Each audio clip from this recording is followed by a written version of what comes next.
집사람 인사를 나눕니다. 당신은 소중하신 분입니다. 또 인사를 나누시겠습니다. 당신은 존귀하신 분입니다. 또 가슴에 손을 얹고 합니다. 하나님 보시기에 이 세상에서 가장 소중하고 존귀한 사람은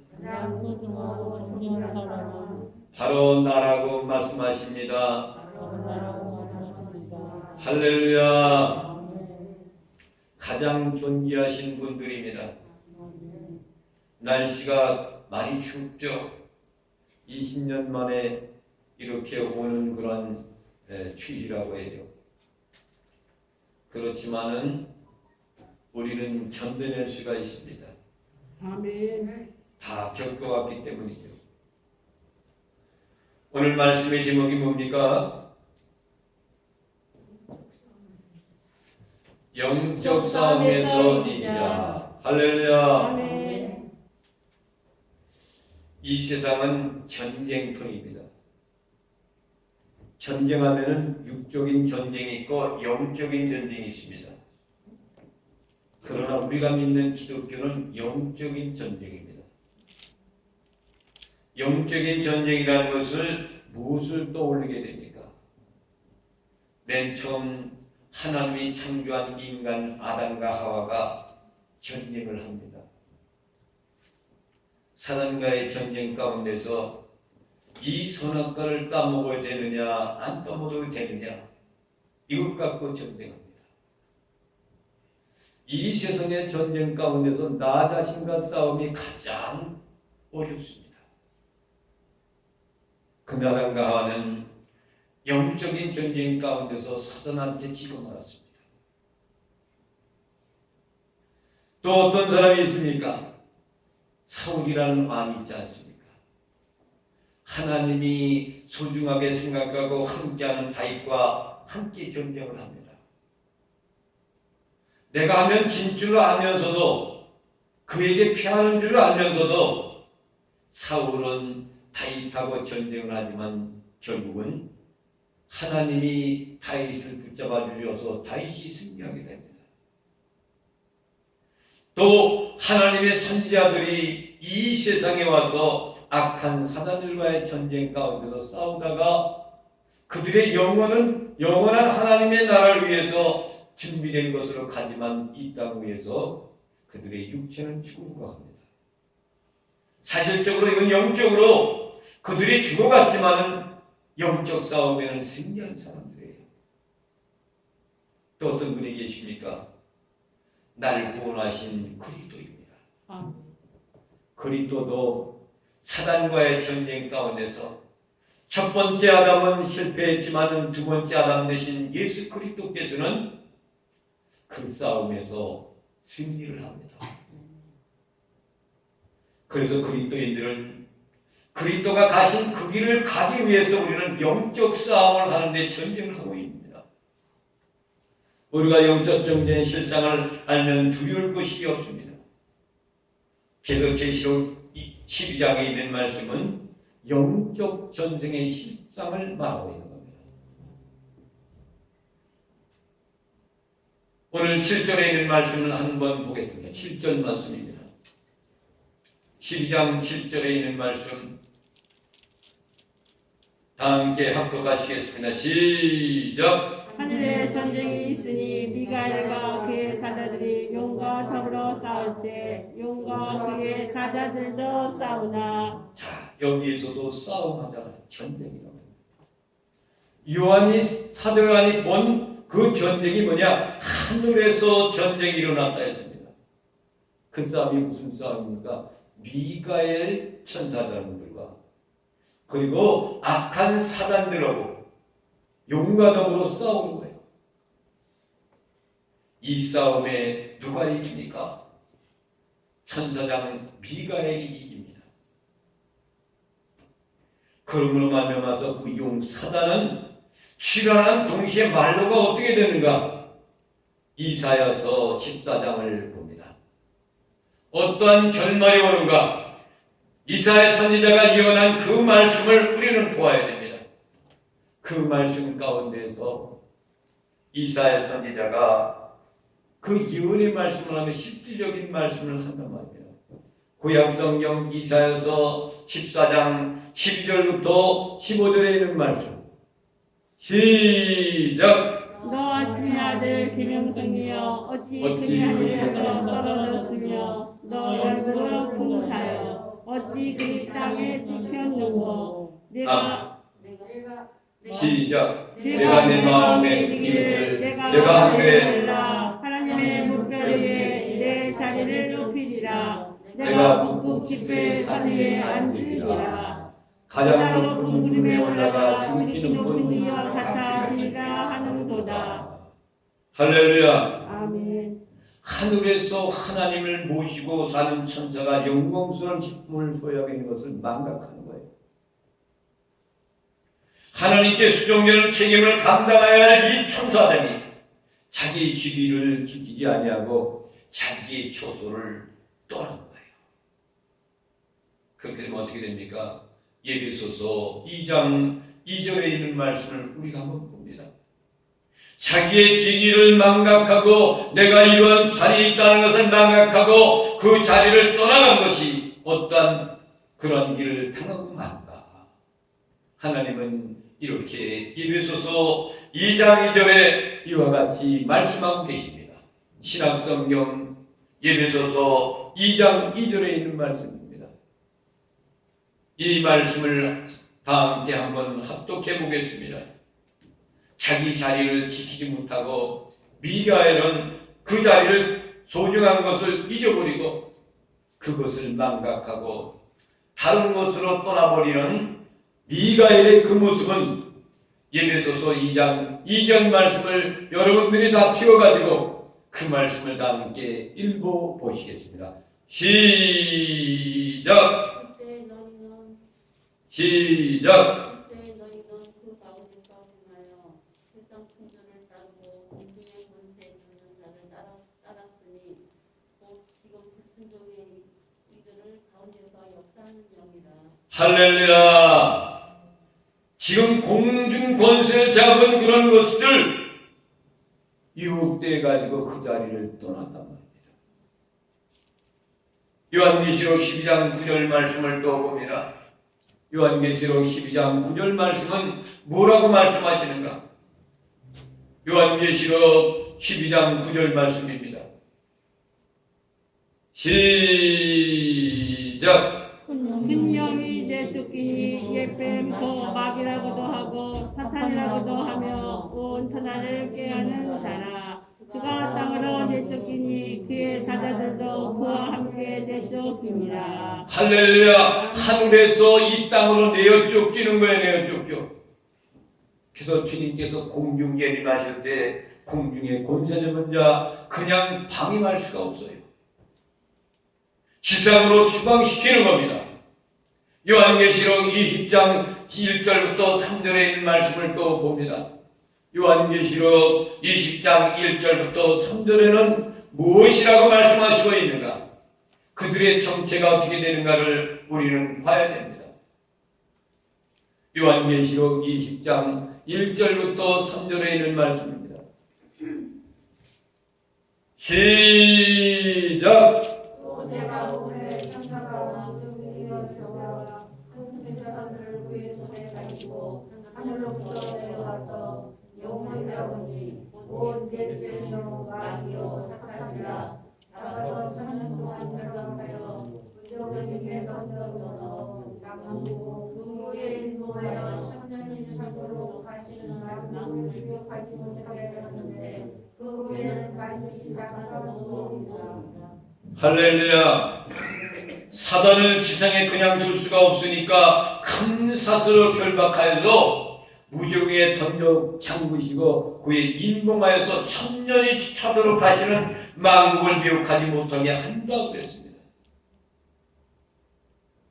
왜 그렇게 하는 거예요? 주님이 재림하실 때에 주님께서 성도들과 더불어 천년 동안 지상 천년 왕국 시대에 왕으로 살고 살기 위해서 사단 마귀가 있으면 절대로 안 되기 때문에 내어쫓이는 겁니다. 무정의 열쇠에 던져버리는 거예요. 요한계시록 20장 10절 말씀입니다. 10절 말씀, 20장 10절 말씀을 한번 또 보겠습니다. 계시록 20장 10절, 계시록 20장 10절 말씀 시작. 또 그들을 유혹하는 마귀가 들어가 무한과 세고 거기는 짐승과 거기 왕이라도 있어 세대토록 밤낮 괴로움을 받으리라. 아멘. 밤낮 괴로움을 받으리라. 유황불못에 던져지는데 백보자 심판이 끝난 후에 저희를 유혹하는 마귀와 유황 못에 던져서 거기서 짐승과 거짓 점자들이 세세토록 밤낮으로 괴로움을 받을 곳이 바로 사단이 갈 곳이 거기란 말입니다. 그리고 짐승을 섬기는 사람, 거짓 선지자들 세세토록 그곳에서 괴로움을 받는 겁니다. 용은 사탄은 이스라엘 민족들을 괴롭혔던 그들, 하나님 교회를 그리스도인들이 향한 담겨있는 교회를 하나님께 참소하는 전경은 계속 우리에게 지금도 오고 있는 겁니다. 그 다음에 오늘 12장 7절부터 12절에 있는 말씀 한번 읽어보겠습니다. 시작! 하늘에 전쟁이 있으니 미가엘과 그의 사자들과 용과 더불어 싸울 때 용과 그의 사자들도 싸우나 이기지 못하여 다시 하늘에서 그들이 있을 곳을 얻지 못한지라. 그 능력이 내쫓기니 예배고 마귀라고도 하고 사탄이라고도 하며 온 천하를 꾀하는 자라. 그가 나무로 내쫓기니 그의 사자들도 그와 함께 내쫓기니라. 내가 또 들으니 하늘에 큰 음성이 있어 이르되 이제 우리 하나님의 구원과 능력과 나라와 또 그의 그리스도의 권세가 나타났으니 우리 형제들 참사하던 자 곧 우리 하나님 앞에서 밤낮 참사하던 자가 쫓겨났고 또 우리 형제들이 어린 양의 피와 자기들이 증언하는 말씀으로써 그를 이겼으니 그들은 죽기까지 자기들의 생명을 아끼지 아니하였도다. 그러므로 하늘과 그 가운데 거하는 자들은 즐거워하라. 그러나 땅과 바다는 하였을진저 이는 마귀가 자기의 때가 얼마 남지 않은 자를 알므로 크게 분내어 너희에게 내려갔습니다 하더라. 아멘. 하늘의 전쟁이 계속 일어나는 겁니다. 이 전쟁은 사단이 하나님의 백성들을 하나님께 참소하는 거예요. 하나님께로부터 그 성도들 믿는 사람들 믿음을 가지고 있는 교회를 하나님과 간격을 멀리 떨어지기 위해서 계속해서 이 땅 위에서는 계속해서 전쟁이 일어나는 겁니다. 어느 때까지입니까? 말일까지. 그래서 종말과 말세와 말일이 이렇게 오늘날의 많은 사람들이 이야기합니다.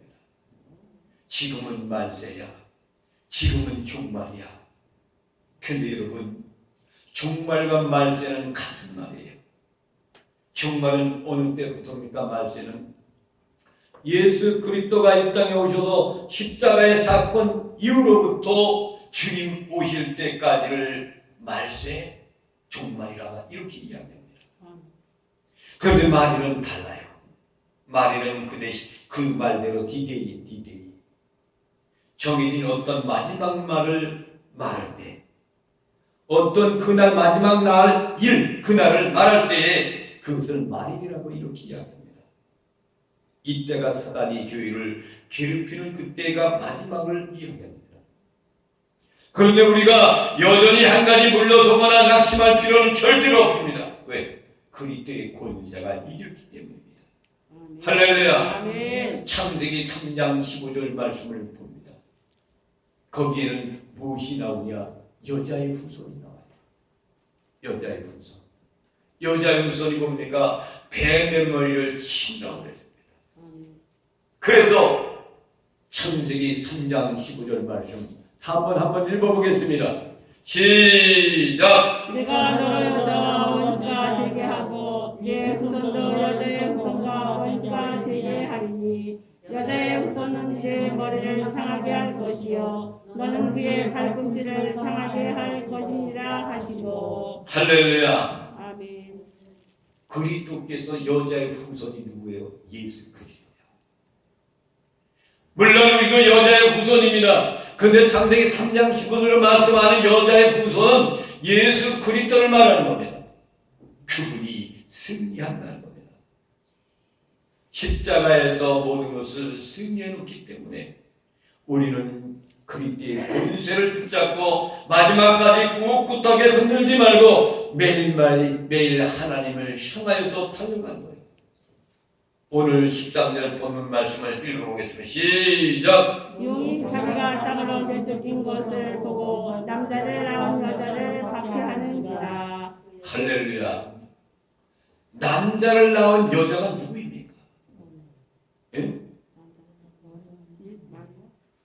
남자를 낳은 여자가 그리스도를 낳으신 마리아라고 보지만은 사실은 마리아를 이야기하는 것이 아닙니다. 메시아신 그리스도가 머리가 되시는 교회를 가리키는 거예요. 교회는 누가 낳았어요? 예수 그리스도께서 낳았잖아요. 아멘. 우리는 뭐예요? 교회를 말입니다. 아멘. 사단 권세가 그리스도께서 낳으신 교회를 매일같이 박해가 심하신 거예요. 매일같이 박해합니다. 어떻게 박해합니까? 13절의 말씀 다시 한번 봅니다. 어떻게 박해해요? 오늘 말씀 보니까 시작! 용이 자기가 땅으로 내쫓긴 것을 보고 남자를 낳은 여자를 박해하는지라. 남자를 낳은 여자를 박해하니라. 이 여자는 누구입니까? 메시아 되신 예수 그리스도가 머리가 되시는 교회를 말하는 거예요. 교회는 누구예요? 바로 예수 믿는 사람들이 교회란 말입니다. 아멘. 이런 박해 속에서 핍박과 괴로움 속에서 주님이 우리를 어떻게 하고 계시는가? 14절 말씀 보겠습니다. 시작! 그 여자가 큰 독수리의 두 날개를 받아 광야 자기 곳으로 날아가 거기서 또 뱀의 낯을 피하여 한 때와 두 때와 반 때를 양양 받으매. 할렐루야. 독수리가 두 날개로 우리를 받는 거예요. 받아가지고 광야 어느 곳으로 날아가서 그 뱀에 낯을 펴요. 한 때와 두 때와 반 때를 양육받는다 그랬습니다. 광야가 어떤 곳이냐? 출애굽기 19장 4절에 있는 말씀을 봅니다. 시작! 내가 애국 사람에게 어떻게 행하였은가? 내가 어떻게 독수리 날개로 너희를 얻어 내게로 인도하였으면 너희가 보았느니라. 어떻게 그 인도하였는지 보았느니라. 이스라엘 민족들을 광야 생활 가운데서 하나님이 어떻게 보호하시고 인도해 주셨습니까? 낮에는 태양을 막아주고 군기둥으로 인도합니다. 밤에는 죽을까봐 추위에 견디기 위해서 불기둥으로 인도하십니다. 그리고 먹을 것이 없을 때 만나로 먹여주셨습니다. 마실 물이 없을 때 반석을 쳐서 물을 내어주셨습니다. 반석은 예수 그리스도예요. 시몬 베드로가 주는 그리스도시요 살아계신 하나님의 아들입니다. 이렇게 신앙을 고백했더니 바요나 시몬아 내가 복이 있도다.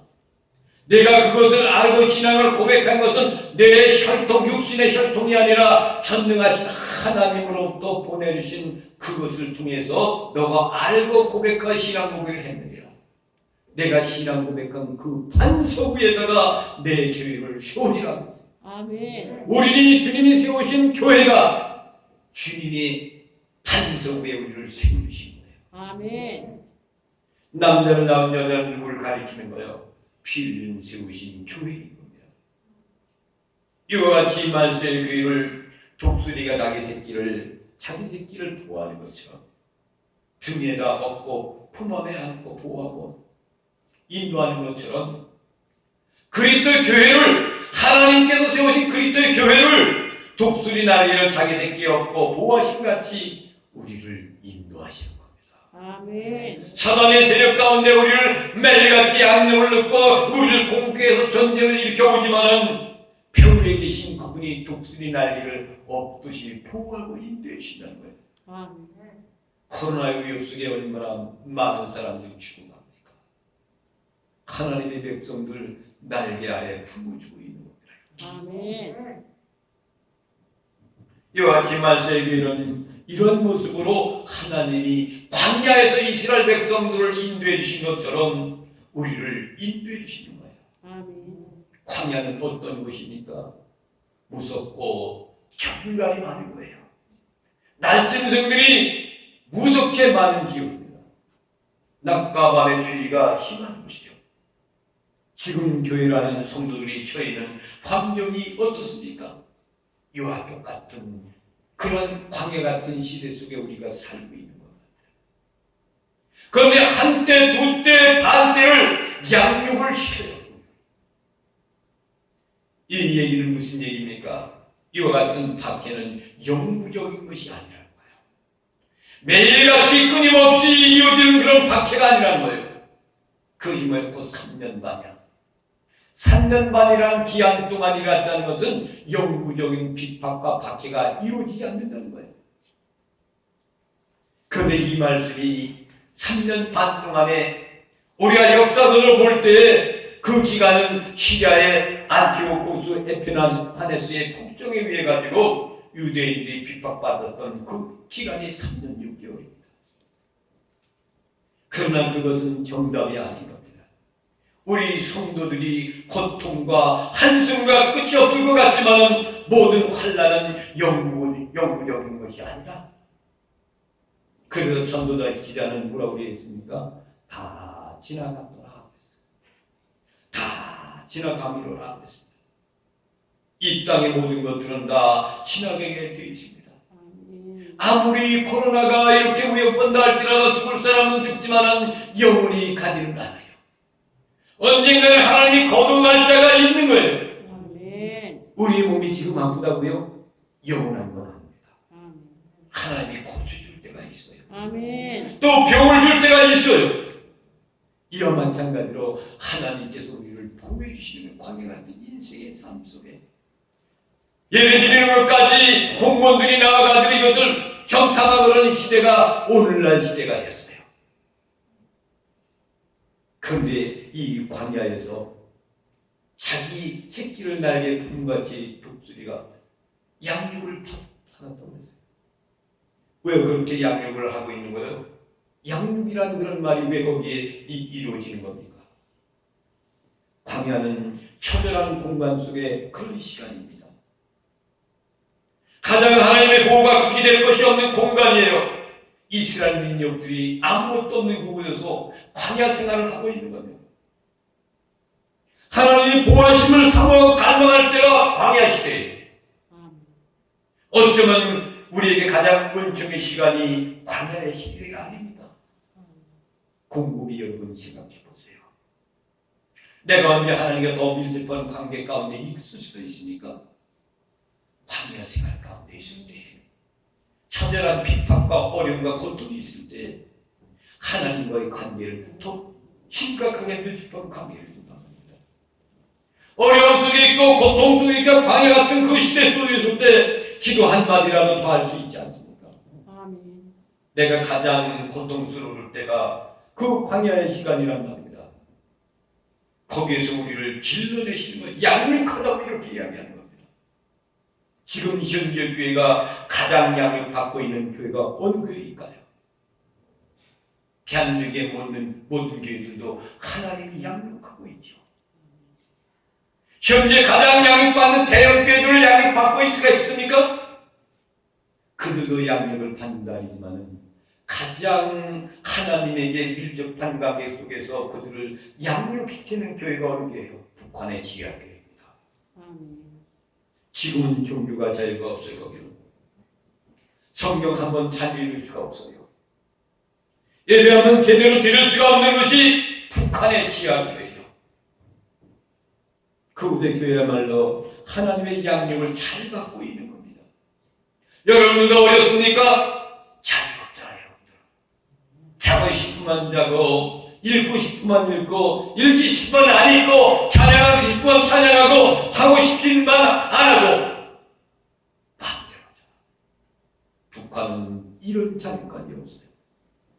근데 거기에서 그들이 예배드리고 성경 보고 신앙생활하는 것이 그들의 영육의 기간이었던 겁니다. 우리도 마찬가지 안에 어려움 속에 있을 때 주님께 기도 더 많이 하게 되잖아요. 이 영육한 거예요.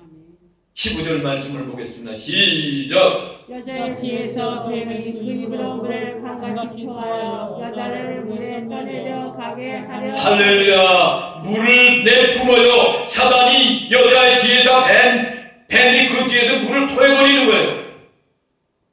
공격해오는데 물로 공격했다고 했어요. 물은 예수 그리스도를 상징하기도 해요. 하나님 말씀으로 상징합니다. 이 세상을 창조할 때도 성경과 말씀으로 창조했어요. 그리고 하나님 심판할 때도 말씀으로 공격합니다. 시편 143편 7절 말씀을 보겠습니다. 시작. 위에서부터 지혜 손을 펴사 나를 흥들과 이방인의 손에서 구하여 건지소서. 여호와여 건지소서 그랬죠. 물의 힘이라는 것이 위협을 주는 거예요. 성도들의 물이 어떤 해를 끼치는 존재인가를 말씀하는 건 시편 18전 4절에 있는 말씀입니다. 시작. 사망의 줄이 나를 얽고 불의의 창수가 나를 드럽게 하였으며 수월의 줄이 나를 부르고 사망의 월무가 내게 이르렀도다. 창수라는 말씀이 나와요. 창수가 뭐예요? 불이란 말이에요. 불의의 창수가 나를 괴롭게 한다 그랬어요. 불의의 창수가 불의의 물이 나를 괴롭게 한다 그랬습니다. 여기에서 물이라는 것은 성도들을 위협하는 새롭게 하는 존재를 등장시키는 거예요. 우리를 위협하는 것들이 얼마나 많이 있습니까? 광명한 천사가 더 무서워요. 어떠한 사단의 칼을 쓰고 어느 사람은 경계하며 할 수가 있지만 광명한 천사는 그럴 수가 없다. 언제 내 안에 들어와서 나를 괴롭힐지 몰라요. 그래서 성경에서 바다라 물이라 할 때는 이 세상에 요동치는 현장을 말하는 겁니다. 이것을 인생의 풍랑이다 이렇게 이야기합니다. 오늘 요한계시록 12장 15절 말씀을 다시 한번 보겠습니다.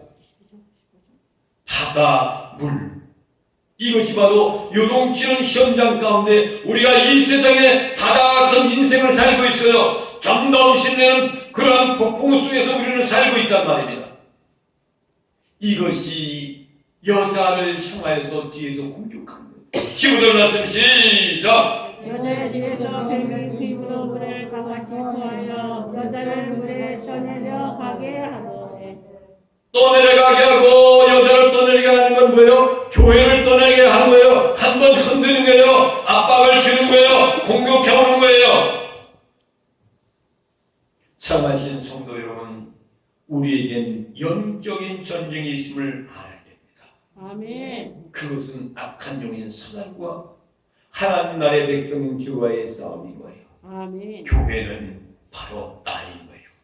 아멘. 강인한 영, 곧 사탄은 무시무시한 모습으로 보여 있어요. 그에 반해 교회는 어떻습니까? 교회를 상징하는 여자는 힘이 없어요. 쫓겨다니고 있어 지금. 오늘 12장에 있는 말씀에 쫓겨다니잖아요. 그 여자는 광야에서 거주하면서 용의 공격에 그 어떤 반격도 못하고 있어요. 우리가 똑같은 거야. 우리가 사는 이 세상에 우리는 그리스도인들이 이 모습이 아니다. 여러분 생각이 됩니다. 그들은 고난을 당했습니다. 그런데 요한복음 12장의 환상은 고난당한 교회 성도들에게 그 영적 전쟁이 무엇인가를 밝히 말씀해 주는 말씀이에요. 하나님은 이렇게 말씀합니다. 너희들이 지금 일방적으로 당한 것 같지만 그 실상은 어떠한 일을 보라 고 말씀하시는 거예요. 16절 말씀을 보겠습니다. 시작. 땅이 여자를 도와 그 입을 벌려 용의 입에서 토한 강물을 삼키니 할렐루야. 용이 토해야 하는 물을 어떻게 한다서 땅이 어떻게 한다고 그랬어요? 입을 벌려 용에서 입에서 토한 것을 강물을 그것을 삼켜버린대. 여러분, 물이 있잖아요. 물. 강물이 있어. 강물이 있는데 이 강물을 모래가 땅이 삼켜버립니다. 모래가 물기가 없는 것들, 그것을 있는 곳에 물을 갖다 부어보세요.